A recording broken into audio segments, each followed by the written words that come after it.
प्यारे भैया बहनों, कक्षा 9 गणित में आपने कुछ अध्यायों का अध्ययन कर लिया होगा। मैं यहाँ पर आपको गणित विषय में ज्यामिति के अंतर्गत जो अध्याय आपकी किताब में दिए गए हैं, जैसे सरल रेखा और कोण, त्रिभुजों की समरूपता, ज्यामितीय आकृतियों में परिवर्तन एवं सममित, चतुर्भुज और ज्यामितीय रचनाएं, ये 5 अध्याय मैं आपको यहाँ पर बताऊंगा। इन सब का अध्ययन करने के पूर्व हम देखते हैं ज्यामिति का अर्थ होता क्या है। तो ज्या धन मिति 2 शब्दों से मिलकर के बना है ज्यामिति। ज्या का अर्थ होता है भू और मिति का मतलब होता है मापन, अर्थात भूमापन। इसलिए ज्यामिति को हम कभी कभी भूमापन भी कहते हैं। यह गणित की वह शाखा है जिसके अंतर्गत हम रेखा चित्रों के माध्यम से विभिन्न आकृतियां बनाते हैं, उनके गुणों को सिद्ध करते हैं, उनका क्षेत्रफल मापते हैं, आयतन मापते हैं। ऐसे अनेकों आकृतियां आपने देखी होंगी, जैसे वृत्त, घन, घनाभ, बेलन, शंकु, त्रिभुज, चतुर्भुज, पंचभुज इत्यादि इत्यादि अनेकों आकृतियां हमारे सामने आती है, जिन्हें बनाने के लिए हम रेखा या बिंदुओं का प्रयोग करते हैं। अर्थात ज्यामिति गणित की वह शाखा है जिसके अंतर्गत हम रेखा चित्रों से या रेखा द्वारा या बिंदुओं द्वारा बनाई गई आकृतियों के विषय में क्या करेंगे, अध्ययन करेंगे। अब इनके अध्ययन को करने से पहले, जैसे हम अंक गणित पढ़ते हों या बीज गणित पढ़ते हैं, तो अंक गणित में हमको अंकों का ज्ञान होना चाहिए। गिनती जैसे प्राकृत संख्या 1, 2, 3, 4, अभाज्य संख्या, भाज्य संख्या, सम संख्या, विषम संख्या, पूर्णांक इत्यादि अंकों का ज्ञान होना चाहिए। जोड़ना घटाना सीखते हैं, गुणा भाग सीखते हैं, ये सब हम अंक गणित के अंतर्गत पढ़ते हैं। फिर बीज गणित में चरों का प्रयोग करते हैं, जैसे मेरी आयु मेरे पुत्र की आयु की दुगनी है ना। इस प्रकार का जहाँ प्रश्न आता है, इस विधा को हम बीज गणित के नाम से जानते हैं। उसी प्रकार रेखा गणित के अंतर्गत या ज्यामिति जिसको हम कह रहे हैं, ज्यामिति के अंतर्गत हमको यदि अध्ययन करना है अच्छे से, तो कुछ शब्दों को या कुछ परिभाषाओं को या कुछ संकेतों को हमको समझना बहुत जरूरी होता है। इसी तारतम्य में हम सबसे पहले देखते हैं, जैसे ये मैं इस प्रकार से लगा रहा हूं, तो इसको हम पॉइंट या बिंदु कहते हैं। क्या कहेंगे, पॉइंट या बिंदु। अब इस बिंदु का डेफिनेशन क्या होगा, तो हमने छोटी कक्षाओं में इसके विषय में पढ़ा है। मैं एक बार दोहरा देता हूं। किसी नुकीली पेंसिल द्वारा बनाया गया सूक्ष्म चिन्ह जिसकी लंबाई, चौड़ाई, मोटाई, ऊंचाई कुछ भी ना हो, उसे हम क्या कहते हैं, बिंदु कहते हैं। अब बिंदु कई प्रकार के होते हैं, जैसे समरेख बिंदु, असमरेख बिंदु, प्रतिच्छेद बिंदु, संगमन बिंदु। तो बिंदु के बाद में समरेख, असमरेख, प्रतिच्छेद और संगमन बिंदु बताया, उसको मैं बाद में डिफाइन करूंगा। उससे पहले हम थोड़ा हटके चलते हैं। जैसे आपने किसी बल्ब को जलाया या हम मोमबत्ती को जलते हुए देखते हैं या सूर्य के प्रकाश को देखते हैं, तो सपोज ये कोई सूर्य है या कोई बल्ब है, तो बल्ब से चारों ओर इस प्रकार से रोशनी निकलती है, ठीक, और ये हम तक पहुंचता है इस प्रकार से। तो इसमें हम एरो का साइन लगा दें और ये हमारा हो गया कोई बल्ब या कोई रोशनी हुआ। इससे विभिन्न विपरीत किरणें, बहुत सारी किरणें निकल रही हैं। तो हम उसको देखें जो ठीक इसके विपरीत गई। अब ये बिंदु जैसे छोटा होते होते होते अगर छोटा कर दिया जाए और इस प्रकार से ले लिया जाए सूर्य को, और एक तरफ इस प्रकार किरण निकाल दें और दूसरा इस तरफ किरण निकाल दें, तो रोशनी से क्या निकलता है? किरण। और किरण किसको कहते हैं? जिसमें एक और तीर का निशान हो और एक बिंदु से वो निकली हो, इसको हम किस नाम से जानते हैं? किरण। तो एक और किरण ले लें जो ठीक इसके विपरीत जा रही हो, तो दो किरणों के मिलने से जो आकृति हमारे सम्मुख आता है, दो किरणों के, और कैसी किरणें? विपरीत किरणें। तो दो विपरीत किरणों के मिलने से हमारे सम्मुख जो आकृति आती है उसे हम किस नाम से जानते हैं? आपको मालूम होगा, इसे हम क्या कहते हैं? रेखा। किस नाम से जानते हैं? रेखा। अब इस रेखा की विशेषता क्या होती है उस पर विचार करें। तो हमने देखा रेखा, ये हुआ रेखा का चित्र। अब हम रेखा को दर्शाते कैसे हैं, पढ़ते कैसे हैं, लिखते कैसे हैं, इस पर बात करें। तो ये हुआ रेखा। तो रेखा को हम अंग्रेजी वर्णमाला के किसी एक अक्षर से या दो अक्षर से, एल रेखा बोल सकते हैं, एम रेखा बोल सकते हैं, ए रेखा बोल सकते हैं, ऐसा इसको एक अक्षर से दर्शा सकते हैं, या दो अक्षरों का भी प्रयोग कर सकते हैं, रेखा ए भी बोल सकते हैं। और इसको लिखते कैसे हैं? तो रेखा ऐसा ऊपर में साइन बना दिए, तो इसको पढ़ते हैं रेखा ए बी या रेखा एल। अब इसकी विशेषता क्या होती है? तो इसकी विशेषता ये है कि इसकी लंबाई अनंत होती है, ये दोनों ओर अपरिमित रूप से बढ़ सकता है, इसकी लंबाई अनंत होती है, ठीक, और सीधी होती है। और कैसी होती है? सीधी होती है। अब हम इसी के बाद देखेंगे रेखाखंड। तो इसके लिए क्या करेंगे? दो बिंदुओं को अगर मिला दिया जाए, मान लीजिए पॉइंट है एक P और दूसरा पॉइंट क्या है? Q है। इन दोनों को यदि मिला दिया जाए तो जो आकृति प्राप्त होती है PQ, उसको हम कहते हैं रेखाखंड। और इसको कैसे लिखेंगे? PQ लिख करके ऊपर रेखा का साइन बना दो, तो इसको पढ़ते हैं रेखाखंड PQ, part of line PQ। इन दोनों में अब अंतर क्या है? तो इसमें तीर का निशान है, इसमें नहीं है। इसके दो अंत बिंदु हैं, इसमें कोई अंत बिंदु नहीं है। इसकी लंबाई को मापा जा सकता है, इसकी लंबाई को नहीं मापा जा सकता, ठीक। अब देखते हैं रेखा के प्रकार, देखें, ठीक। अब रेखा के प्रकार, ये तो आप पहली बार सुन रहे हो, रेखा का प्रकार। तो रेखा के प्रकार में क्या क्या हो सकता है? देखिए, नाम बताता हूं। समांतर रेखा,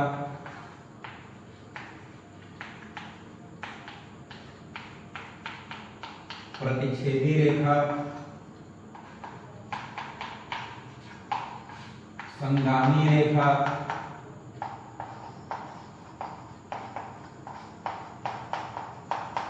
तिर्यक रेखा, ठीक। तो ये चार नाम मैं बताया रेखा के प्रकार में: समांतर रेखा, प्रतिच्छेदी रेखा, संगामी रेखा, तिर्यक रेखा। अब इसका डेफिनेशन यदि हम देखना चाहें तो क्या लिखेंगे? समांतर रेखा की परिभाषा क्या होगी? तो दो रेखाएं जिनके बीच की दूरी सदैव समान रहे। उदाहरण के लिए रेल का पटरी कहें, रेल का पटरी कहें, या स्केल का जो किनारा हिस्सा होगा वो। तो हम देखेंगे इसको हम जितना भी आगे बढ़ाते जाएं, ये एक दूसरे को कभी नहीं काटेंगी और ना ही इनके बीच की दूरी कभी बदलती है। ऐसी दो रेखा को ही हम क्या कहेंगे? समांतर रेखा। और समांतर को हम सामान्यतः, जैसे एक रेखा L है और ये दूसरी रेखा मान लीजिए M है, तो हम पढ़ते हैं रेखा L समांतर रेखा M। और लिखेंगे तो कैसे लिखेंगे? L, 2 खड़ी लाइन लगाएंगे और लिखेंगे M और पढ़ते हैं L समांतर M, L समांतर M। क्लियर है? अब दूसरे बिंदु पर आते हैं, प्रतिच्छेदी रेखा। तो प्रतिच्छेदी रेखा से क्या तात्पर्य है? तो जो रेखा समांतर ना हो अर्थात असमांतर हो। जब असमांतर होंगी जैसे, ठीक, इसको मिटा लेते हैं। अब असमांतर होगी मतलब इनके बीच की दूरी मान लो यहां ऐसा है और ये ऐसा है, तो यहाँ पर दूरी मान लो 5 सेंटीमीटर था, तो यहाँ 3 हो गया, यहाँ 2 हो गया। और इसको जैसे ही आगे बढ़ाएंगे हम देखेंगे कि कहीं ना कहीं एक दूसरे को क्या करेंगी? काटेंगी। चित्र को थोड़ा सा बदल दे, ये काट दिया, आगे बढ़ाते गए तो यहाँ क्या हुआ? कटा। तो इस प्रकार से असमांतर रेखाएं जो एक दूसरे को काटें, अर्थात ऐसी दो रेखाएं जो एक बिंदु पर एक दूसरे को काटती हो, ऐसी दो रेखाएं जो एक दूसरे को किसी बिंदु पर काटती हो, उन रेखाओं को हम क्या कहेंगे? प्रतिच्छेदी रेखा। अर्थात प्रतिच्छेदी रेखा समांतर नहीं होती है। तो अगर इसका नाम L है और इसका नाम M है तो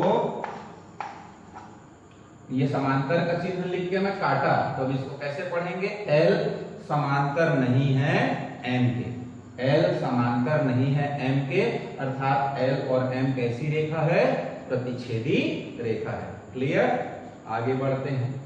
संगामी रेखा, ये 3 रेखाओं पर परिभाषित होगा। कैसे 3 रेखाओं पर परिभाषित होगा? मान लीजिए एक रेखा है L, दूसरी रेखा है M और तीसरी रेखा जो है इन दोनों के प्रतिच्छेद बिंदु से ही जा रहा है, L, M, N। अर्थात 3 या 3 से अधिक रेखाएं। संगामी रेखा का डेफिनेशन कहां से स्टार्ट करेंगे? 3 या 3 से अधिक रेखाएं जो किसी एक बिंदु से होकर गुजरे। 3 या 3 से अधिक रेखाएं जो एक बिंदु से होकर गुजरे, तो उन रेखाओं को हम संगामी रेखा कहते हैं और उस बिंदु को संगमन बिंदु कहते हैं। क्लियर है? वैसे जब प्रतिच्छेदी रेखा बताया तो 2 रेखाएं एक दूसरे को जिस बिंदु पर काटती है उन रेखाओं को प्रतिच्छेदी रेखा और उस बिंदु को प्रतिच्छेद बिंदु कहते हैं। क्लियर? अब आता है तिर्यक रेखा।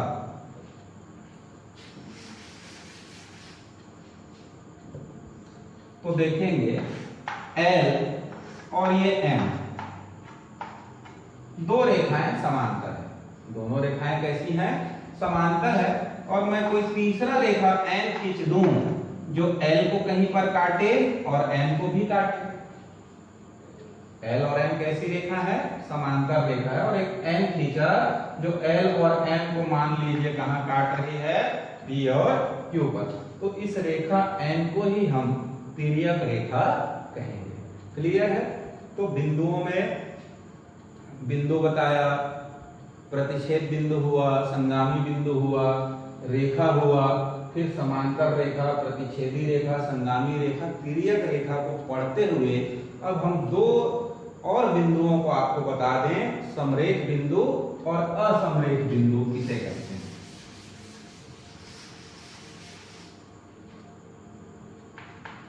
तो ये आया समरेख या संरेख भी बोलते हैं और दूसरा है असमरेख बिंदु। ये देखेंगे, ठीक, कुछ बिंदुओं को लिया और इन बिंदुओं को यदि मिलाने से एक रेखा निर्मित हो, यदि बहुत सारा बिंदु दिया 2, 4, 5 और उनको मिलाने से एक रेखा या पूरा आगे ना बढ़ाएं तो रेखाखंड बने। उन बिंदुओं को मिलाने से क्या बनता हो? एक रेखाखंड बनता हो। तो ऐसे बिंदु के समूह को हम समरेख बिंदु कहते हैं। अब असमरेख बिंदु देखिए, यहां मिलाएंगे तो ऐसे मिलेगा, ऐसे मिलेगा, ऐसे मिलेगा, ऐसे मिलेगा। तो बिंदुओं का ऐसा समूह जिसे मिलाने से एक रेखाखंड की बजाय कई रेखाखंड बन गया, 1 2 3 4 रेखाखंड बन गया, तो ऐसे बिंदुओं के समूह को हम क्या कहेंगे? असमरेख बिंदु कहेंगे। क्लियर है?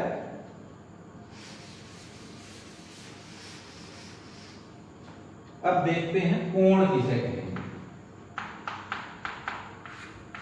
तो किरण के विषय में आपको बताया गया, दो विपरीत किरणों से बनी आकृति को हमने रेखा का नाम दिया, लेकिन अगर विपरीत ना होकर के इस प्रकार से दो किरणें हों, इस किरण के इस बिंदु को हम प्रारंभिक बिंदु कहते हैं या अंत बिंदु कहते हैं, प्रारंभिक बिंदु। ठीक,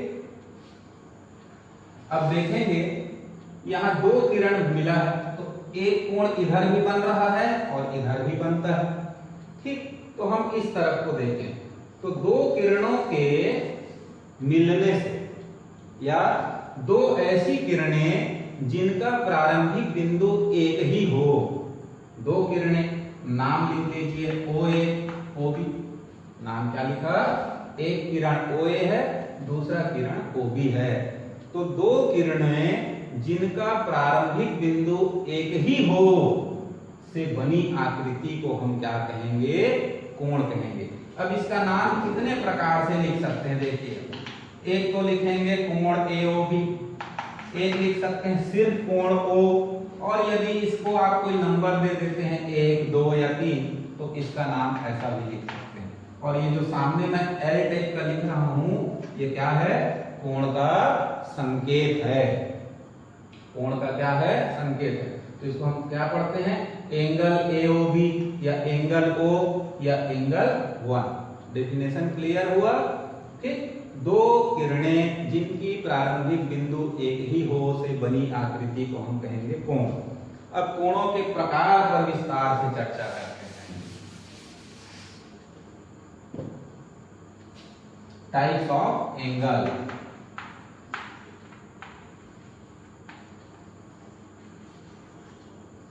तो पहला देखें, न्यून कोण,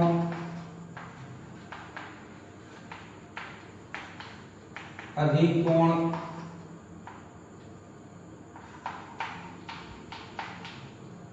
समकोण, सरल कोण, संपूर्ण कोण। इसके बाद आएगा आसन्न कोण, पूरक कोण, संपूरक कोण और शीर्षाभिमुख कोण। ये कोणों के प्रकार हुए। अभी इन सब को हम धीरे धीरे आपको क्लियर करते हैं। न्यून कोण, तो हम जानते हैं कि जब कोई भी दो किरणें मिलती हैं तो बनने वाले कोण को हम क्या कहते हैं? कोण कहते हैं। अब इसको न्यून कोण कब कहेंगे? तो हम कोण को नापने के लिए चांदे का प्रयोग करते हैं।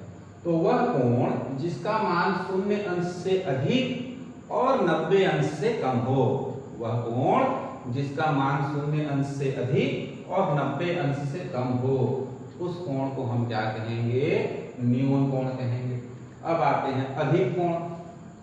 अधिक कोण तो वह कोण जिसका मान 90 से ज्यादा और 180 से कम हो। 90 से ज्यादा और 180 से कम हो उसे हम अधिक कोण कहते हैं। इसका डायग्राम इस प्रकार का हो। ठीक, OAB। समकोण वह कोण जिसका माप ठीक 90 अंश हो, उसे हम समकोण कहेंगे। सरल कोण, दो विपरीत किरणों से बने कोण को हम सरल कोण कहते हैं। ये इसका माप क्या होगा? 180 अंश। यानी वह कोण जिसका माप क्या हो? ठीक 180 अंश हो, उस कोण को हम सरल कोण कहेंगे। फिर मान लीजिए किरण है या घड़ी की सुई है, ये घूमते घूमते घूमते घूमते वापस अपनी स्थिति पर आ जाता है इस प्रकार से, तो यहां पर कितने अंश का कोण बनेगा? 360। तो यदि कोई किरण अपनी प्रारंभिक स्थिति के परितः एक पूर्ण घूर्णन के पश्चात अपनी प्रारंभिक स्थिति के संपाती हो जाए, एक बार दोहरा देता हूं, यदि कोई किरण अपनी प्रारंभिक स्थिति के परितः, तो हमने देखा संपूर्ण कोण, उसके बाद आगे बढ़ते हैं आसन्न कोण, पूरक कोण, संपूरक कोण, शीर्षाभिमुख कोण क्या है। तो सबसे पहले आसन्न कोण देखें, तो यहां पर देखेंगे O, A, B, C, अगर नंबरिंग करूं तो कोण 1 और 2 कहेंगे। तो ये दो कोण आसन्न कोण कहलाते हैं। कब? जबकि उनका शीर्ष, पहले कोण का शीर्ष भी O है, दूसरे कोण का शीर्ष भी O है, उनका शीर्ष एक ही हो। भुजा OB कोण 1 बनाने में भी उपयोग हो रहा है और कोण 2 को बनाने में भी हो रहा है, यानी भुजा OB उभयनिष्ठ है। और तीसरी बात कि जो अन्य दो भुजाएं हैं वो उभयनिष्ठ भुजा के विपरीत ओर है। तो इसका डेफिनेशन क्या होगा? तो दो कोण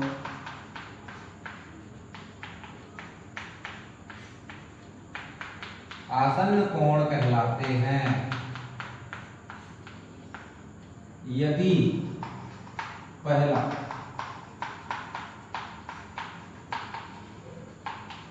उनका शीर्ष एक ही हो, जैसा कि यहां पर O है, दूसरा एक भुजा उभयनिष्ठ हो,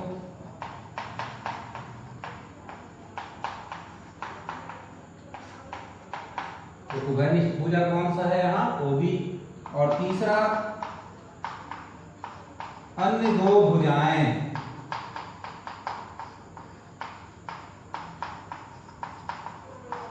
उभयनिष्ठ भुजा के विपरीत ओर हों। ठीक, तो आसन्न कोण का डेफिनेशन यदि परीक्षा में लिखने के लिए आता है तो आपको चित्र बनाना होगा और लिखना होगा दो कोण आसन्न कोण कहलाते हैं यदि पहला उनका शीर्ष एक ही हो, जैसा कि यहाँ पर O है। OB भुजा यानी एक भुजा उभयनिष्ठ हो और भुजा OC और OA क्या है? इस उभयनिष्ठ भुजा के विपरीत O है, उसी को यहाँ लिखते हैं अन्य दो भुजाएं उभयनिष्ठ भुजा के विपरीत ओर हो, तब आसन्न कोण का डेफिनेशन कंप्लीट होता है। इसके बाद आते हैं पूरक कोण और संपूरक कोण। तो पूरक कोण के लिए याद रखिए दो कोण जिनका योग 90 अंश हो वो पूरक, और दो कोण जिनका योगफल 180 अंश हो उसको संपूरक कोण कहते हैं। अब दो कोण कैसे? अलग अलग या एक साथ? तो अलग अलग में नहीं होगा, जैसे ये कोण 30 अंश का है और ये कोण 60 अंश का है। अब दो अलग अलग कोण है, अब मैं कहूंगा इन दोनों का योग 90 है तो क्या ये पूरक है? बिल्कुल नहीं। पूरक होने के लिए जरूरी है कि वे आसन्न कोण के हिस्सा हो, आसन्न कोण का हिस्सा हो, यानी इस प्रकार का हो ये। अब यहाँ ये 30 है, ये 60 है, तो ये कोण पूरक कोण कहलाएगा। तो आसन्न कोण का वह युग्म, आसन्न कोण का वह युग्म जो दोनों कोण कैसा हो, या ऐसा आसन्न कोण जो 90 अंश का हो, ऐसा आसन्न कोण जो 90 अंश का हो, तो उसी को सरल भाषा में किताब में सीधा सीधा कहते हैं कि वे दो कोण जिनका योग 90 अंश हो उसे हम क्या कहेंगे? पूरक कोण कहेंगे। उसके बाद देखते हैं संपूरक कोण। ये भी एक आसन्न कोण है 1 और 2। तो आसन्न कोण का वह हिस्सा या ऐसा आसन्न कोण जिसका योग कितना हो? 180 अंश हो। ऐसा आसन्न कोण जिसका योग कैसा हो? 180 अंश हो, या वे दो कोण जिनका योग 180 अंश हो उसे हम संपूरक कोण कहते हैं। अंत में देखते हैं शीर्षाभिमुख कोण।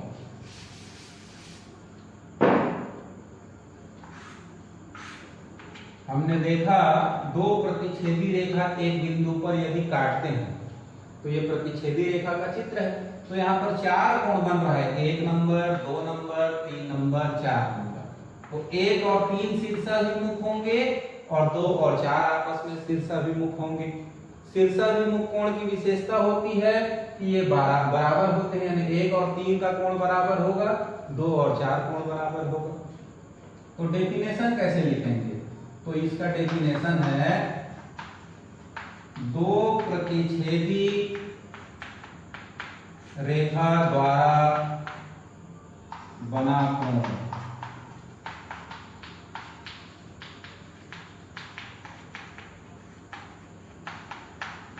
शीर्षाभिमुख कोण कहलाता है यदि उनमें यदि कोई भी भुजा उभयनिष्ठ ना हो, कोई भी भुजा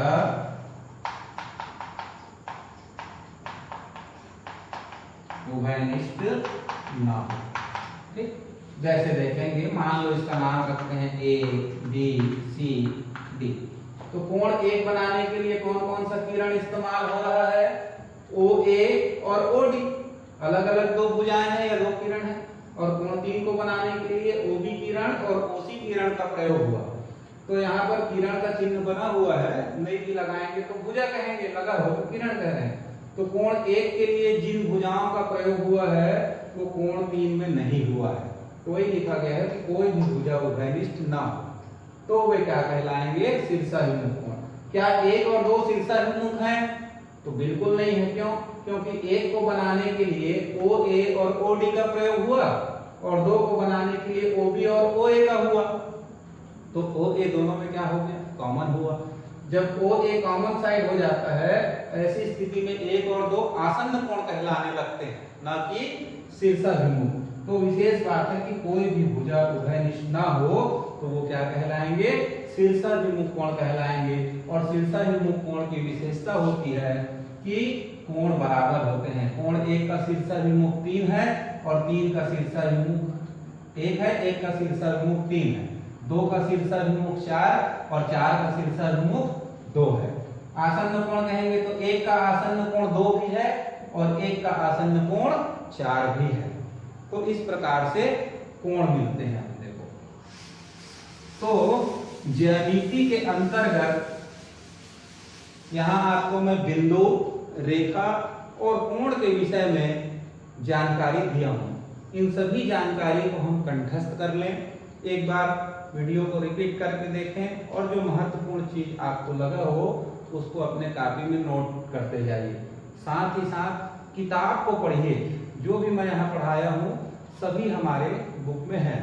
बुक को एक बार अच्छे से अध्ययन करते हुए जितना पॉइंट मैं बताया हूँ उसको आप नोट कर लीजिए और अच्छे से उसको समझ लीजिए। फिर हम आगे रेखा गणित के जब प्रश्नावली को हल करेंगे, प्रमेय को हल करेंगे तो बड़ी सरलता होगी। और जो हमारा नया अध्याय होगा उसका नाम ही है सरल रेखा और कोण। तो रेखाओं के बारे में विस्तृत जानकारी दी गई और कोणों के बारे में विस्तृत जानकारी दी गई है। कुछ छूटा होगा तो स्थिति अनुसार या आवश्यकता अनुसार आपको फिर से उसको बताया जाएगा। ठीक, तब तक के लिए आप इन चीजों को नोट करके और अच्छे से ध्यान में रखते हुए पढ़ के तैयार रहेंगे।